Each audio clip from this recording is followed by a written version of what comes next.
மாண்புமிகு பேரவைத் தலைவர் அவர்களே, மகாத்மா காந்தி தேசிய ஊரக வேலை உறுதியளிப்பு சட்டம் என்பது இந்த திட்டம் கிராமப்புறத்தினுடைய பொருளாதாரத்தை மேம்படுத்துவதற்காக, குறிப்பாக பெண்கள் தலைநிமிர்ந்து நடக்க வேண்டும் என்று பல கட்டங்களாக ஆலோசித்து முடிவெடுத்து அறிவிக்கப்பட்ட திட்டம் 2005.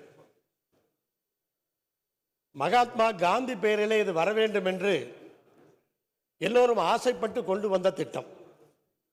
உலகம் முழுவதும் மகாத்மா காந்தியை மதிக்கிறார்கள். உலகத்தில் இருக்கிற அத்தனை நாடுகளிலும் மகாத்மா காந்திக்கு சிலை வைக்கிறார்கள். மகாத்மா காந்தியை இந்தியாவினுடைய அடையாளமாக பார்க்கின்றார்கள்.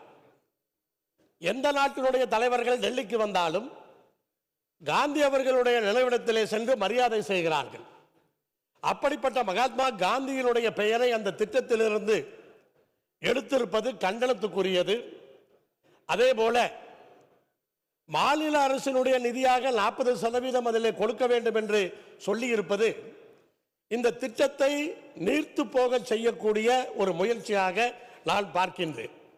எந்த மாநில அரசும் 40% நிதி அதற்கு கொடுத்தால் இருக்கிற நிதி நிலைமையிலே அதை செய்துவிட முடியாது. அப்ப அதையும் அவர்கள் செய்திருக்கிறார்கள். பெயரை மாற்றி இருக்கிறார்கள். இந்த 40% மாநிலத்தினுடைய பங்களிப்பை அதிலே போட்டிருக்கிறார்கள். இந்த இரண்டையும் மறைப்பதற்காக 125 நாட்கள் என்று அறிவித்திருக்கிறார்கள். சென்ற ஆண்டிலே 50 நாட்களே கொடுக்கப்படவில்லை. பல ஊர்களிலே 50 நாட்கள் கொடுப்பதற்கே அவர்கள் நிதி தரவில்லை. வேலை செய்ததற்கே நிதி வருவதில்லை. அப்படிப்பட்ட சூழ்நிலையில் 125 நாள் என்று அவர்கள் அறிவித்திருப்பது ஒரு ஏமாற்று வேலையாகவே நான் பார்க்கின்றேன். இந்த இரண்டு விஷயங்களை மறைப்பதற்காக, மக்கள் மனதிலிருந்து எடுப்பதற்காக அதை அறிவித்திருக்கிறார்கள். அதனால் இதை கண்டித்து இதை மாற்ற வேண்டும் என்று பல குறிப்புகளோடு தீர்மானத்தை மாண்புமிகு தமிழ்நாடு முதலமைச்சர் அவர்கள் கொண்டு வந்திருக்கிறார். இதை ஒன்றிய அரசு ஏற்றுக்கொண்டு நம்முடைய இந்த தீர்மானத்தை அவர்கள் ஏற்றுக்கொள்ள வேண்டும். அப்படி அந்த வகையிலே மாண்புமிகு முதலமைச்சர் கொண்டு வந்திருக்கிற இந்த அரசியல் தனி தீர்மானத்தை கொங்கு நாடு மக்கள் தேசிய கட்சியின் சார்பிலே நான் வரவேற்கிறேன். நன்றி. மாண்புமிகு உறுப்பினர் எம்.கே. ஜவஹர்லா. மாண்புமிகு பேரவைத் தலைவர் அவர்களே, மகாத்மா காந்தி தேசிய ஊரக வேலைவாய்ப்பு உத்தரவாத திட்டத்தை ரத்து செய்த ஒன்றிய அரசு மீண்டும் அதே திட்டத்தை அப்படியே கொண்டு வர வேண்டும் என்று அதற்கான சிறப்பான காரியங்களோடு விளக்கம் அளித்து தீர்மானத்தை நம்முடைய முதலமைச்சர் அவர்கள் முன்மொழிந்திருக்கிறார்கள்.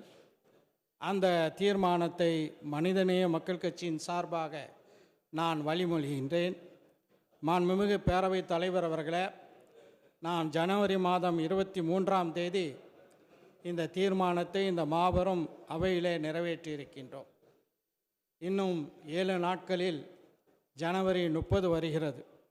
ஜனவரி 30 அன்று தேசபிதா காந்தியடிகள் 1948ஆம் ஆண்டு ஒரு பிரார்த்தனை கூட்டத்திலிருந்து வரும்போது நாத்துராம் கோட்சேயால் சுட்டு கொல்லப்பட்ட அந்த நினைவும் நமக்கு வருகிறது. கோட்சேயை போற்றுகிறவர்கள், அதே போல் கோட்சேயினுடைய அந்த சதி திட்டத்தில் பங்கேற்ற சவாக்கருடைய படத்தை நாடாளுமன்றத்தில் வைத்தவர்களுக்கு விடுதலை பெற்ற காலத்திலிருந்தே காந்தியடிகள் மீது மிகுந்த ஒரு வெறுப்புணர்வு இருந்தது. அந்த வெறுப்புணர்வினுடைய வெளிப்பாடாகத்தான் மகாத்மா காந்தி அவர்களுடைய பெயரில் இருக்கக்கூடிய இந்த திட்டத்தை பெயரை மாற்றியிருக்கிறார்கள். அந்த திட்டத்தையும் மாற்றியிருக்கிறார்கள்.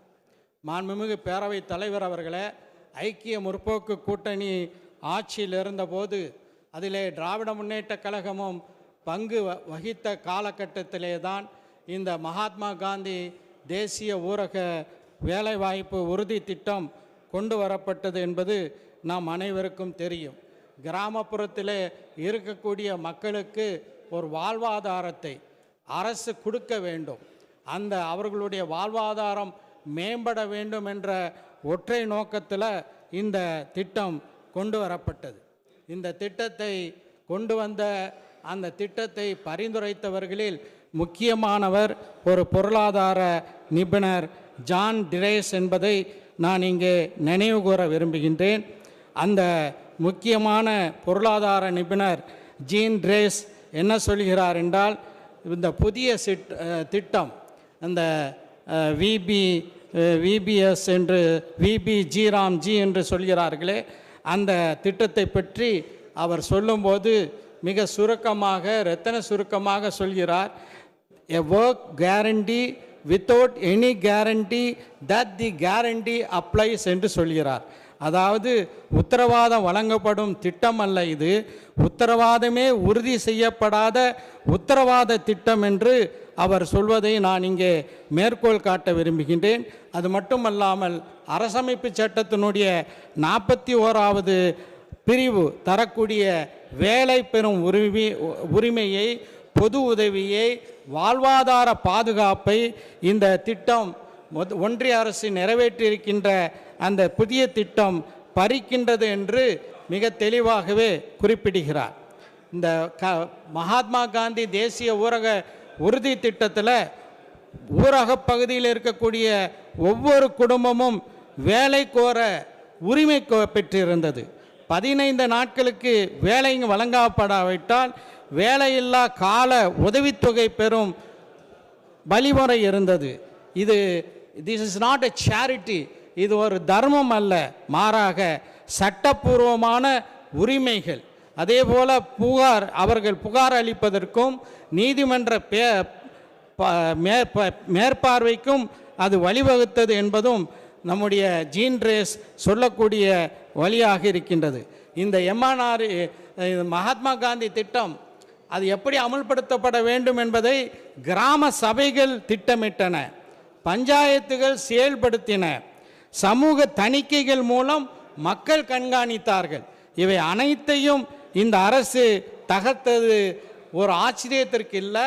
இதில் மிக முக்கியமாக மாநிலங்களுடைய உரிமையும் பறித்திருக்கிறார்கள். தொடர்ச்சியாக மாநில உரிமைகளை எப்படியெல்லாம் பறித்தார்கள் என்பதை, நமக்கு வரவேண்டிய நிதிகளை எல்லாம் எப்படி நிறுத்தி வைத்திருக்கிறார்கள் என்பதை மாண்புமிகு முதலமைச்சர் அவர்கள் மிக தெளிவாகவே இங்கே எடுத்துரைத்தார்கள். அதே போன்று இந்த புதிய சட்டத்தினுடைய 22வது பிரிவின் பால் நான் இந்த சபையினுடைய கவனத்தை ஈர்க்க விரும்புகின்றேன். அந்த புதிய சட்டத்தினுடைய 22வது பிரிவு அரசமைப்பு சட்டத்தினுடைய 258வது விதிமுறைக்கு நேர் எதிராக இருக்கின்றது. என்ன காரணம் என்றால், இந்த அரசமைப்பு சட்டத்தினுடைய 258வது பிரிவினுடைய உட்பிரிவு 3 மிக தெளிவாக ஒன்றிய அரசுக்கும் மாநில அரசுக்கும் இடையிலான நிதி பகிர்வை பற்றி சொல்கிறது.